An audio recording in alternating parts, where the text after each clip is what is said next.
설교 제목 읽어봅니다. 시작. 예수님 안에 거하는 삶.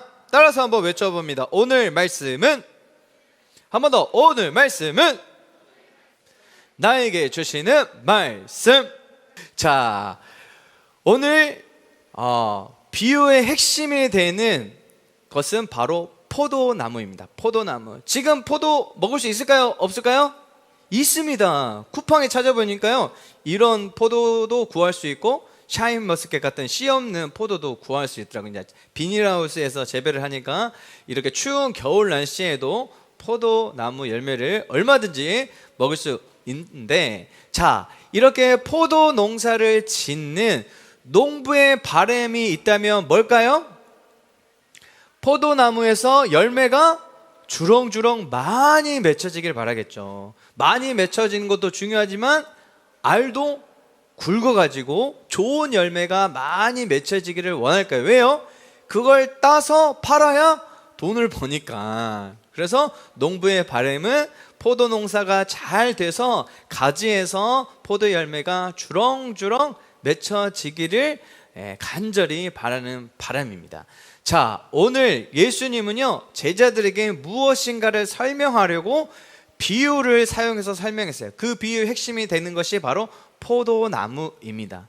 여러분, 아마존에서 사는 원주민들 있잖아요. 문명과 거의 동떨어져서 사는 원주민들에게 목사님이 스마트폰을 가지고 무엇인가를 설명한다면 이것은 좋은 설명이에요? 안 좋은 설명이에요? 안 좋은 설명이에요. 왜요? 원주민들은 스마트폰이 뭔지 전혀 몰라요. 그래서 바른 비유가 될 수 없어요. 만약에 예수님께서 저 포도나무 비유를 가지고 무엇인가를 설명한다면 이 이야기를 듣는 제자들은 무엇을 알고 있는 사람이에요? 포도나무가 무엇인지를 알고 있는 사람들이에요. 우리 저번 주 주일 저녁에 신천지 같은 이단에 대해서 우리가 배웠는데, 목사님을 통해서 비유는, 예수님께서 하신 비유는요, 그 사람들이 알고 있을 만한 것을 가지고 비유로 설명하는 거예요. 그 사람들이 뭐라고? 저게 뭐야? 아무것도 모르는 걸 가지고 비유로 설명하지 않습니다. 자, 참고로 그냥 이야기해 보세요. 자, 예수님께서 오늘 말씀을 통해서 어떻게 비유로 설명하고 있냐면, 포도 농사를 짓는 농부는 누구? 하나님. 포도나무는 누구? 예수님. 가지는 누구? 우리라고 말씀하세요. 농부의 바람은 포도나무에서, 가지에서 뭐가 많이 맺기를 바라요? 열매가 많이 맺기를 바라요. 마찬가지예요. 하나님도 예수님께 우리를 딱 붙어 있게 하시고 우리를 통해서 많은 열매를 맺기를 바랍니다. 자, 우리 노랗게 표시된 부분만 같이 한번 읽어볼게요. 시작. 나는 포도나무요, 너희는 가지라. 여기서 나는 누굴까요? 예수님이시겠죠? 예수님은 나는 포도나무야, 그리고 너희는 나에게 붙어있는 가지라고 말하고 있습니다. 가지가 갑자기 나는 이 포도나무가 진짜 마음에 안 들어, 너무 못생긴 것 같아, 그래서 나는 더 좋은, 더 예쁜 열매를 맺을 거야 하고 포도나무 몸에서 뚝딱 떨어져 가지고 혼자 이렇게 산다면 부푼 꿈을 가졌겠죠? 나는 더 예쁘고 더 좋고 아름다운 열매를 맺을 거야, 이 나무에서는 싫어 하고 떨어져 나왔어요.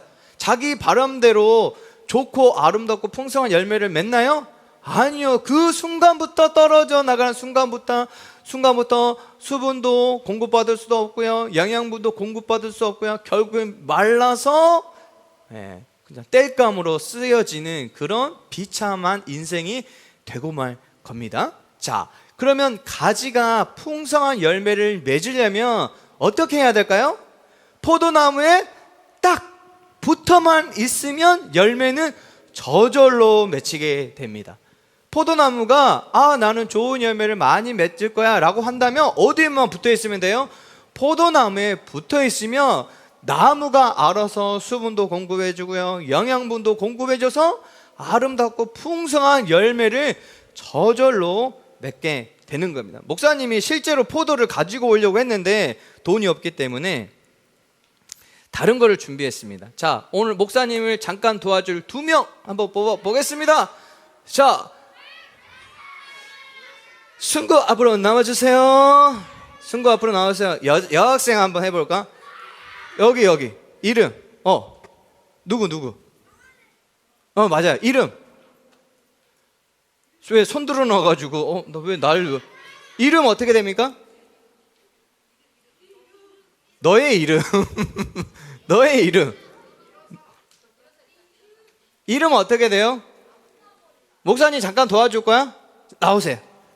자, 승구다 가운데 올라가 주세요. 승구가 목사님 바로 옆에 있고, 승구가 나와. 이름 어떻게 돼? 미소. 자, 미소랑 승구가 목사님 잠깐 도와주세요. 자, 미소는 이쪽에. 자, 목사님 포도는 못 가져가지고 다른 걸 가져왔어요. 포도 알맹이도 동그랗고 홈런볼도 동그랗고. 자, 서로 손을 잡아보세요. 아니 뭐 소개팅 아닙니다. 손 잡아보세요. 너희는 가지, 손을 잡고 있어. 목사님은 포도나무. 자, 목사님이 때에 따라서 수분도 공급해 줄 거예요. 어디에요? 가지에. 내려봐. 자, 수분도 이렇게 공급해 줄 겁니다. 내리고 있어. 미소야, 아이고 예뻐라. 뭐고? 더 크게. 자, 이렇게 수분도 공급해 주고 때에 따라 영양분도 이렇게 공급해 주겠죠. 쓰지 마. 자, 영양분도 이렇게 공급해 줍니다. 그런데 우리 미소 가지가 목사님 포도나무가 마음에 안 들어. 그래서 난 다른 열매를 맺을까 해서 똑 떨어져 나갔어요. 그러면 수분이나 영양분을 공급받을 수 있나요? 없어요. 우리 미소가 나무로부터 수분이나 영양분을 공급받으려면 어떻게 해야 됩니까? 딱 다시 붙어 있어야 돼. 소개팅 아니라고. 붙어 있어야 이렇게 수분이나 영양분을 공급받을 수 있겠죠. 자, 우리 승구 너 이거 먹고. 자, 우리 미소는 오늘 목사님 도와줬으니까 새 걸로 줄게요. 지금 먹지 말고. 이것도 가져갈 수도 있어. 자, 우리 미소랑 승구에게 박수. 자, 가지가 어디에 붙어 있어야? 포도나무에 붙어 있어야 수분도 공급받고 영양분도 공급받아서 뭘 맺을 수 있죠? 좋은 포도나무 열매를 맺을 수 있겠죠. 그래서 붙어 있어야 돼요. 그런데 예수님께서 어떻게도 표현을 했냐면 붙어 있다랑 동의어로 예수님 안에 거하라고 하는 거예요. 자, 포도나무 가지가 포도나무에 딱 붙어 있어야 열매를 맺는 것처럼 우리가 누구 안에 거할 때, 예수님 안에 거할 때 좋은 열매를 맺을 수 있다고 말씀하셨어요. 그러면 예수님 안에 거하는 게 무엇일까요? 자, 말씀 함께 찾아보겠습니다. 넘어가세요.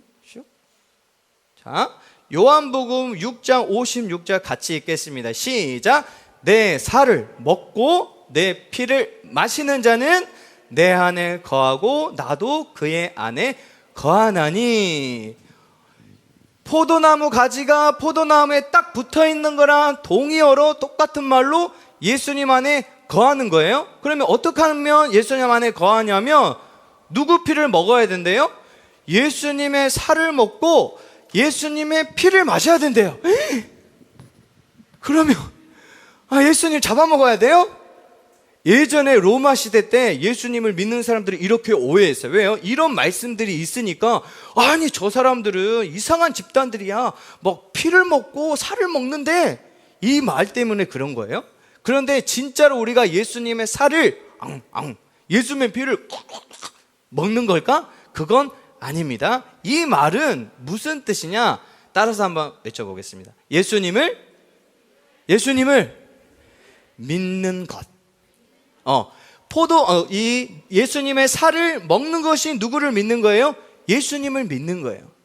예수님의 피를 마시는 것이 곧 예수님을 믿는 거예요. 그래서 예수님을 믿는 것은 예수님의 살과 피를 먹는 것과 같아요. 실제로 먹진 않았어도 누구를 믿으면? 예수님을 믿으면. 그래서 예수님을 믿으면 누구 안에 거하게 된대요? 예수님 안에 거하게 되고 가지가 포도나무에 딱 붙어 있는 것과 같은 거예요. 이해했죠? 그런데 더 중요한 게 있어요. 무엇을 믿느냐가 중요해요. 자, 예수님의 살을 먹고 예수님의 피를 마시는 것은 예수님을 믿는 것인데, 어떤 예수님을 믿느냐? 나를 대신해서, 나를 위해서 고통받으시고, 나를 위해서 십자가에 매달리시고, 나를 위해서 십자가에서 죽으시고, 나를 위해서 부활하신 예수님을 믿는 거예요. 그래서 2000년 전에 일어났던 예수님의 고통의 시간들, 아픔의 시간들, 십자가에서 죽음의 시간들, 다시 부활했던 그 모든 사건이 누구에게 이제 적용이 되는 거예요? 나에게. 그게 나를 위한 사건이었구나, 그 예수님이 나를 위한 거였구나 라는 것을 믿는 믿음이 누구 안에 거하는 거예요? 예수님 안에 거하는 거예요. 가지가 포도나무에 딱 붙어 있는 거예요. 이해했죠? 예수님이, 그 전에는 막 선생님들이 예수님 믿어야 돼 막 이런 얘기를 했을 때는 그냥 그런갑다 했어. 엄마 아빠가 교회 다니니까, 할머니 할아버지 가족들이 교회 다니니까 같이 다녔어. 그러면은요, 예수님께 붙어있는 가지처럼 보이지만 실제로는 붙어있지 않는 가지, 예수님 안에 거하는 사람처럼 보이지만 실제로는 거하지 않는 거예요. 언제 거하게 되고 언제 붙어있게 되느냐? 나의 예수님으로 믿고 영접할 때. 누구를? 예수님을. 내가 나를 위해서 고통받으시고, 나를 위해서 십자가에 죽으시고, 나를 위해서 부활하신 예수님으로 믿어지고 받아들여질 때 우리가 예수님 안에 거하게 되고, 포도나무 가지가 포도나무에 딱 붙어있게 되는 거랑 같아요. 이해했죠? 자, 나를 위한 예수님. 또 있어요. 이런 예수님께 붙어 있는 사람들은요, 이제 열매가 이제 맺혀지면, 어떤 열매가 맺혀질까요? 성경 말씀을 그전에는 보지도 않았어요. 근데 이제 하나님의 말씀을 가까이 합니다. 기도 생활도 열심히 해요. 기도를 통해서 하나님의 마음도 느껴지게 돼요. 예배 열심히 드리게 됩니다. 그리고 친구에게 예수님을 전하는 사람이 돼요. 그리고 부끄러워서 직접적으로 예수님을 전하지 못한다 할지라도 그 친구를 교회에 초대하는 거예요. 우리 친구들 직접적으로 예수님에 대해서 설명해 줄 수 있는 친구들도 있지만 부끄러워서 못하는 친구 있잖아요. 데려오는 거예요. 데려오면 누가 책임지는 거예요? 하나님이 책임져 주셔서 우리 선생님을 통해서, 목사님을 통해서 그 친구들에게 예수님의 이야기를 대신 전해줄 거예요. 또 있습니다.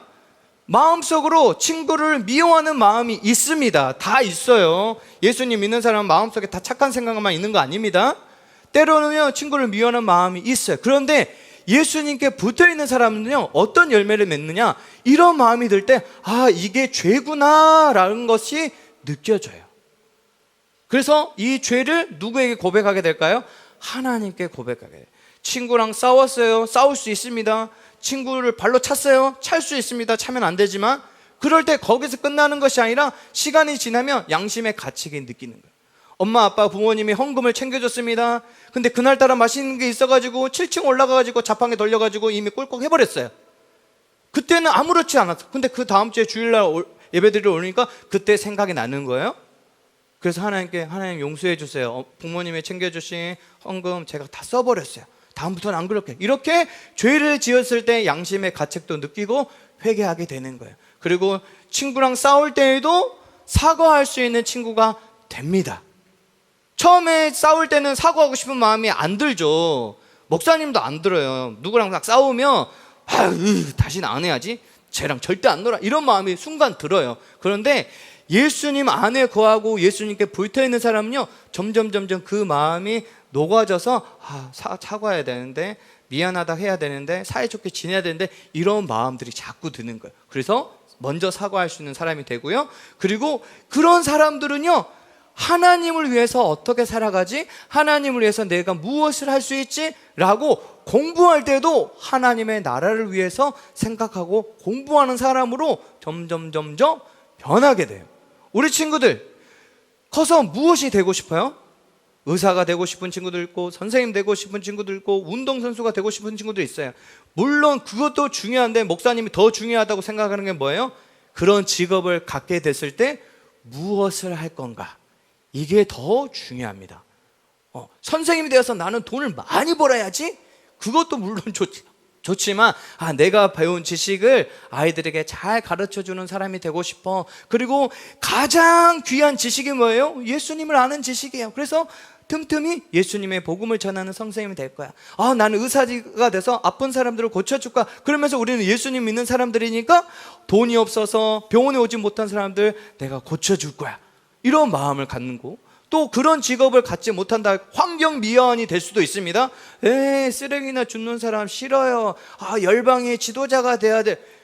열방의 지도자 환경미화원이 왜 못 되겠습니까, 여러분? 높은 자리에, 세상 사람이 봤을 때 높은 자리에만 열방의 지도자가 아니에요. 때로는 주위의 쓰레기를 치우는 환경미화원이라 할지라도 하나님께서 주시는 이 자연을 아름답게 치우고 갖고 가는 거, 이거 열방을 위한 지도자죠. 높은 자리에만 올라가는 게 열방을 위한 지도자가 아닙니다. 뿐만 아니라 우리 초등부 친구들에게는요, 목사님처럼 나중에 목사님이 되는 사람도 나왔으면 좋겠고, 다른 나라에 가서 복음을 전하는 선교사님들도 나왔으면 좋겠어요.